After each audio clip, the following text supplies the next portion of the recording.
Good afternoon, everybody. Here we are again with another online lesson. I hope everyone's doing well, or as well as can be. But I just want to kind of focus on the sociology at hand. So today I wanted to go in and do a kind of a brief review and kind of wrapping up some of the ideas we've been talking about and sort of setting us up for something we'll be covering in the next, an activity we'll be covering in the next few weeks. So for now, I want to go ahead and get started. And I'll do a few reviews and I'll post this up so we can all have a look. So essentially, I'm going to go into this concept of Panopticon. And we've been sort of indicating this, but I think the sort of interesting idea that we can get out of sociology is how our own role in maintaining equity in our society. So we've often talked about how the social institutions that we're a part of, how they may influence us both directly and indirectly. And I think a part of what that leaves is an interesting question, which I'll go into in a little bit more detail, is what role we play in that. So not necessarily having society act just upon us, but how we also are a part of that same system. So that kind of leads us to our two big questions here. What role do we play in maintaining inequity? And if we do make it the majority, kind of the implied question here, you know, for instance, if we make up the 99%, the popular way of framing it, how can there actually still be inequality in society? So basic idea of if most of us if there is a majority of us, why do we still continue to perpetuate a system that doesn't work out for the most of us? That's kind of the implied question there. So to kind of review, and we're going to go into this idea of what Panopticon is just a little bit. Panopticon here. But essentially what I'm going to go in is I'm going to do a little bit of a review to kind of set us up, because I think a lot of what we've been looking at so far sets us up for this question. And then we'll go into the details. Okay, so far we have discussed indirect and direct control. At length, sociologists are particularly interested in why do we do what we do. So, I mean, we review this every week, but essentially, indirect control being influences like schools, morality, prisons, and family, religion, these sorts of things that indirectly influence us with ideologies. The media, social media is another big one we've talked about. Whereas we talk about things like direct control. Sorry, I misspoke earlier about prisons. Prisons, military, policing, all these things that are physical and tangible. So these all influence us in ways, and these are part of the reasons of why we do what we do here. So we have found several ways to grapple with this question, and we've done a good job at taking a look at functionalists, interactionists, or conflict theorists, all different versions of kind of analyzing the same question of what makes us do what we do. However, with each of these different ideas, they have some different ideas of what control looks like. So some of them take the macro or large scale approach. If we were to think about the functionalists or conflict theorists, which, as a reminder, both are looking at big picture structures at the big macro level on how society as a mechanism influences us as individuals, or we've looked at the micro level, which is stood out to some of us as far as individual interactions. Our famous picture we've been drawing here about two individuals and their interactions and how that goes up to create the rest of society up top. So both of them take different stances, but all of them are trying to get the same idea as to what, why we do what we do, mechanisms of control. But all of them, however, leave an interesting question, remains outstanding. So if we take the traditional understanding of power and control seriously, why is it that there is still inequity? Meaning, like I had implied earlier, if there is the majority of us, why do we continue to have the systems the way they are? And of course, this doesn't mean that all of us face oppressions or obstacles the same. That many of us, in a very real way, still suffer more than others. But in general, if we make up the majority, if we take the idea of the 99% seriously, why is this the case? Why are we the majority? If we are the majority, why don't we act like it? Meaning that if realistically we wanted to change things, why can't we just reach out and change them? So what's preventing us from doing so? So this reveals at least two questions. Kind of be the bulk of what we're going to take a look at. Question one: why don't we understand? Maybe we don't understand power control properly. That perhaps the indirect control apparatus has more influence than we're willing to accept. So maybe if we just understand this correctly, maybe there's more influence going on here than maybe we understand or willing to accept. Maybe it's a tough thing to accept. The second one, maybe there is a level that we actually are in control, and that we do play a role in the maintenance and expansion of the very powers that we would hope to resist. So the secondary one being sort of an offshoot of the first. If we don't understand them because we have the, I guess, unappealing conclusion that we actually play a role in all of this. So go back up here. So then what? So one of the things I want to take a look at then is the idea of Panopticon, because I think that'll help as a framing tool for figuring out how we might start grappling with this question. Let me go up here. So we have a video we're going to watch a little bit later, but for now, let's taking a look at Panopticon and what our role is, specifically what our role is in the maintenance of power. So I'm going to go through a few different versions of this. So the very first version of this took place in the 18th century, and we're going to go into the 20th century and then the 21st century. So really the first idea, instance of Panopticon, popularly understood, was in the 18th century. So right here. It's sort of as a thought experiment, designing the perfect control apparatus in the context of a prison. So the idea was more about how imprisonment could be made more efficient at one level. In the second sense, this was a less overt version of what it was about. But it was also about how society controls the individual. So we got both of these versions in here. So there's a man named Bentham that was thinking about this in the 18th century. And he created the concept. The idea was to see how prisoners could control themselves. So along the idea of a more efficient prison, Bentham created this idea, this concept. Let's take a look at here. We've got two versions of this here. So essentially Panopticon is, and here's one version of it, is here in the center there's a watchtower. And this watchtower is essentially where a guard is sitting in. And then he has the ability to look out from the center in all different directions. And basically then, all along the outside here is where the prisoners reside, in the cells. And they all have the vision inward. You can see towards the center where the guard tower is. However, they never actually know, because of the way the lighting is, when the guard is actually watching them. Because there is a sun source that is backlighting them up here. And the backlit sun source prevents them from actually being able to see into the guard tower. So essentially then, at any one moment, they don't actually know when the guard is actually observing them in their cells. Before we jump into the conclusion of that, here's a second view, a more modern version of that. See, here's the guard tower in the center. The guard's here, and he's out looking in all different directions. All the prisoners. But the way the backlit is supposed to be done, so they never actually see the guard. They don't know when he or she is observing them. Essentially meaning, as Bentham would argue, that if you created a prison like this, then the prisoners would essentially regulate themselves. Because at any one moment, they don't know at any moment when they're actually being observed, therefore being able to be punished. So they regulate themselves in anticipation of, okay, I don't know when the guard is actually watching me, so I better regulate my behavior. If they catch me, I'm going to be in trouble.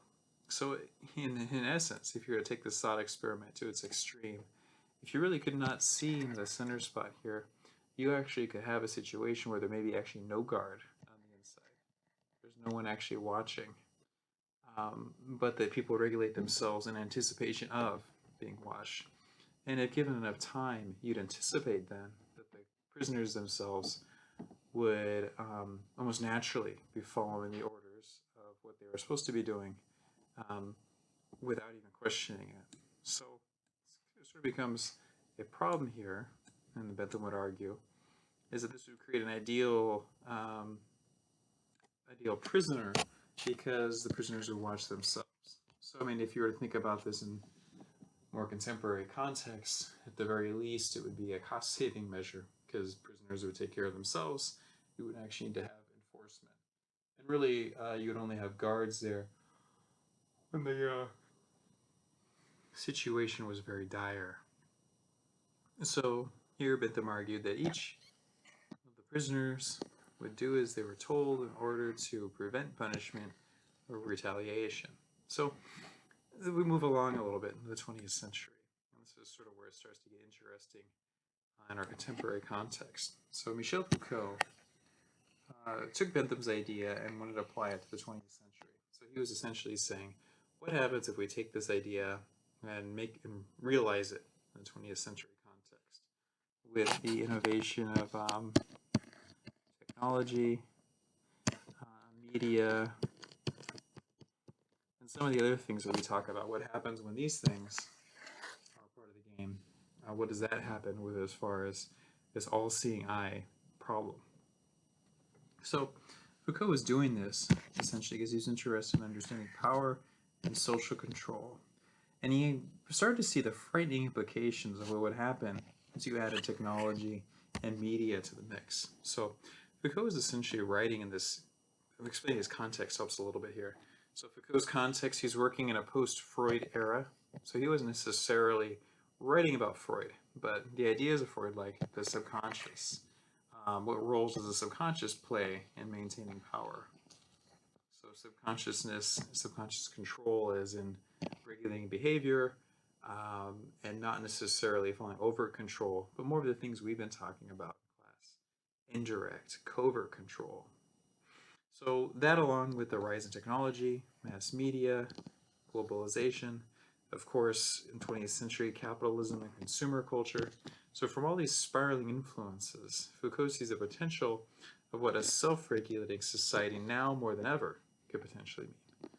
So if you go over here, so what happens then when you had this idea of Bentham's control, self-regulating with just a guard, what happens when you expand that almost exponentially? So here we go. So expansion of Panopticon. So if we thought of Bentham's 18th century version of it, what happens when we bring it to the 20th century? So Foucault essentially, he saw the ever-widening possibilities for the implementation of Panopticon-like systems. So rather than just in prisons, he saw this as being almost infinitely expandable with the age of technology and bureaucracies. So just a little quote here I'm going to read off. So it's a type of location of bodies in space, of distribution of individuals in relation to one another. In relation to one another is important.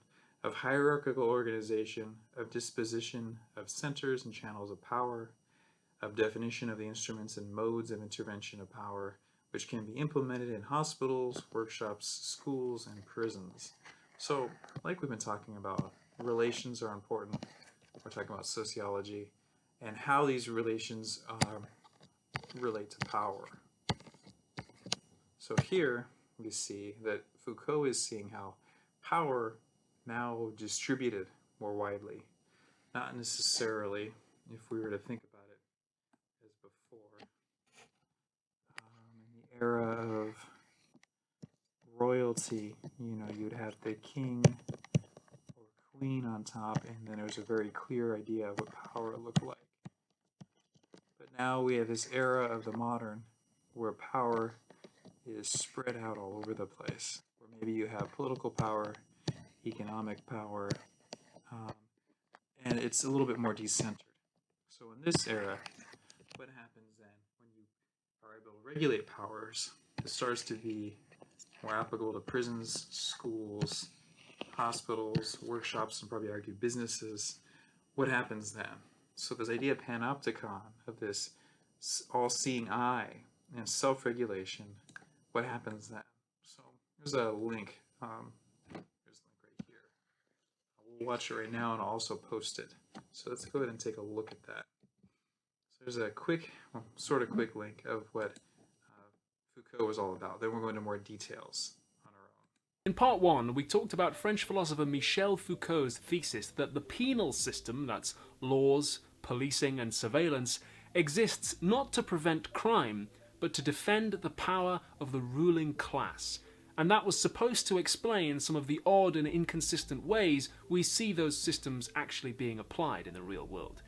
But in this part 2, it's time to learn about how he thinks the penal system defends the power of the ruling class. What is the mechanism there? And to understand that, we need to talk about Bentham. 18th and 19th century English philosopher Jeremy Bentham designed a hypothetical prison called the Panopticon. The Panopticon is a circular building with cells built into the circular wall and a central observation tower. From the tower, you can see into every cell, and from every cell, you can see that the tower is there. But the tower is designed with blinds and shutters so that the prisoners can't see into it, they can only see that it's there. So at any moment, the prisoners can't be sure that they're being watched, but they know there's a pretty good chance that they might be. The name Panopticon is a reference to Argus Panoptes, the mythological Greek giant with 100 eyes, and the upshot of this design, Bentham thought, is that the prisoners would bloody well behave themselves all the time. Just knowing that you're visible, he thought, would be enough to keep you in line. You wouldn't need whips or chains or truncheons. Most of the time, you keep them in reserve just in case. But most of the time, the prisoners would regulate their own conduct. He thought that as far as possible, the prisoners should actually be under 24/7 surveillance. But the great thing about the Panopticon's design, he thought, is that even if you can't quite manage that, the prisoners are going to behave themselves anyway, because they don't know whether or not they're being watched 24/7. He also goes on at great length describing how the Panopticon could be privately run and profitable, which is going to be important in a second. What Foucault realised is that the Panopticon is more than a building. It's the embodiment of a set of 4 principles. The first is pervasive power. The tower sees into every cell and sees everything that goes on, so it can regulate everything. The second is obscure power. The tower sees into the cells, but the prisoners can't see into the tower, and they can't ever know when, how, or why they're being observed. Third, direct violence is replaced by structural violence. Bentham makes a big deal about how you wouldn't need chains or beatings. The prisoners would behave themselves without being coerced. But what he doesn't realise is that the structure of the Panopticon itself is coercive. It subjugates the prisoners just by being there. If you'd like to know more about the difference between direct violence and structural violence, there are some links in the doobly-doo. The fourth principle is related, and that's that working towards power's goals is the only option available. Bentham thought you could make a Panopticon profitable. You could make the prisoners work on whatever project you wanted and then sell the things they make for profit if the only alternative was to sit in their cells and eat bread and water. That's taking the structural violence and using it for the benefit of those in power. By using these 4 principles, the people running the Panopticon can expand their power into every facet of the prisoners' lives and mould them into the kind of obedient workers that they want. The question that they start with is, what is good for me? Not what is good for the prisoners, or even should these people be prisoners in the first place?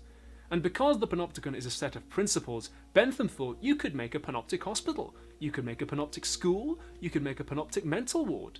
And Foucault realised you could even make a panoptic country. There's a connection between being seen and being known. When we learn something, we might say, oh, I see. Or if we don't understand, I'm in the dark. The more power knows, the more it sees into the prisoner's cells, the more pervasive it becomes. So, let's shift now from the hypothetical to the real world. When Edward Snowden revealed that the US, UK, Australian, New Zealand, and Canadian governments were monitoring citizens' phone calls and emails, and even forcing internet service providers to hand over personal information, why were they gathering all that data? Was there any reason to believe that all those people were criminals? 6 British journalists are currently suing the Metropolitan Police Force because they found that they were on the Met's domestic extremism watch list. These are political journalists. They take photos of political protests. Perfectly respectable job. I've even met some of them. They're quite nice. But they found that their movements, their phone numbers, their addresses, even their clothing and medical records had all been noted on a police computer somewhere. Why? Last time we talked about the police stopping and searching people in the UK. If that happens to you, the police may ask you for your name and address, even though you're not always actually required to give them that information. So why do they ask? Well, the official response to a lot of these questions is that it's hard to tell a criminal from a normal person, and some investigation techniques, especially those that rely on technology, are unfortunately a little bit blunt. And yeah, okay, maybe that's part of it. But Foucault would say that all that surveillance serves the ulterior purpose of expanding power, allowing it to see further into the prisoner's cells and regulate what it finds there. That last one, stop and search, might also serve the purpose of reminding you that the tower is there. In the UK, less than half of all stop and searches end in an arrest, and you're much more likely to get stopped and searched if you're a black or minority ethnic person. That is explained if the purpose of stop and search is more to do with reminding you the police are watching and less to do with actually catching criminals. If you are in the UK and you'd like to know more about your rights with stop and search, what kinds of things you have to tell the police and what you don't have to tell them, the London Campaign Against Police and State Violence is a great resource. Links in the doobly-doo. Remember, you don't have to put aside legitimate security concerns. You can be a police officer or work for MI5 and still read Foucault. You can be an anarchist and a police abolitionist and still read Foucault. What he's reminding us is that surveillance is necessarily a form of control. Some people say that when it comes to government surveillance, the good have nothing to fear, but Foucault argues that if you're being surveilled, that's necessarily opposed to your freedom. And it's never politically neutral. If the people who design and staff the tower in the Panopticon are sexist, racist, transphobic, ableist, against sex workers, or particularly fond of capitalism, or whatever, then the Panopticon itself and the behaviours that it enforces on its prisoners will reflect that. Foucault calls the penal system a subtle, calculated technology of subjection. If you're having conversations in your class about this, or you're writing comments, you might want to think about how could we dismantle panoptic structures and replace them with alternative law enforcement strategies? Do we need to do that? Do you agree with Foucault? Do you think that he's right? And would changing who sits in the tower necessarily make a panoptic system better? I always need help paying the bills and giving away free education, so patreon.com/philosophytube is where you can just give a tiny bit each month. Okay, let's pause it there. So I think there's a lot of things that come out of that video, and maybe we could pull it out as we get into the discussion boards. One of the things that makes me think of that I thought was interesting, what he brought up and what Panopticon suggests, is the idea that we start getting used to this idea of structures all around us just observing us, and the idea of control being pervasive. And I think maybe the most frightening part is how normalized it is. The thing I always think of with this is it's actually a trip to Knott's Berry Farm in the theme park. And one of the things that it made me, why I think of that, was because it became so natural for security checkpoints. So going into the park, I was interested to see as you walk up to the gate, everyone naturally is taking off their belts, and I think there's one visit even our shoes as though we were in the airport. So it's this idea of it not even being that strange of a thing. You don't see anybody being directed to do these things. You just see people in front of you taking their shoes off with their belt and wallet, phone and everything emptying their pockets, and it just being a normalized idea. And being struck with this idea that it was so normal, and struck with the normalcy of it, that we're used to this structure. And I don't know if I could speak to whether or not it was effective or necessary for our safety. but the idea does seem to present itself, or at least is a question to ask, as to what the purpose of such a thing is, if not to reinforce a certain type of power. So, in thinking about these things, this idea of always being watched and power justifying itself by our participation in it, and we just accept it as a normal thing to do. And what mechanisms, it might be a question to think about, what mechanisms make that normal? Why do we just accept that? So there's a few more things there. So it's running with what he says here. All these things kind of converge into what we might think of as what a panopticon is. So what he recognized here is the convergence of several things going on. I want to kind of go into them right here. So one of the rules of Panopticon. So essentially Foucault recognizes the convergence of technology, the dispersion of power, like I said, no more kings, capitalism, consumerism, all connect with the co-development of bureaucracies. We talked about this with Weber, this idea of science and capitalism. What does our structure look like if we use the ideologies of science, the ideology of capitalism, of efficiency and making profit, and use that to regulate our societies? What happens when all these things come together?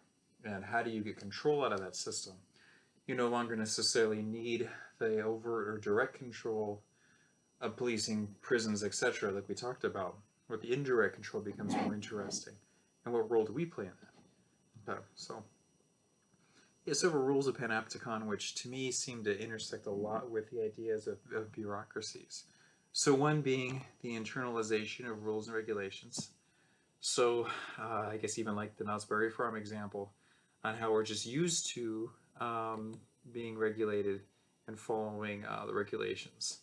So we just kind of go along with things and we don't even question them. Second thing is rehabilitation rather than cruel, unusual punishment.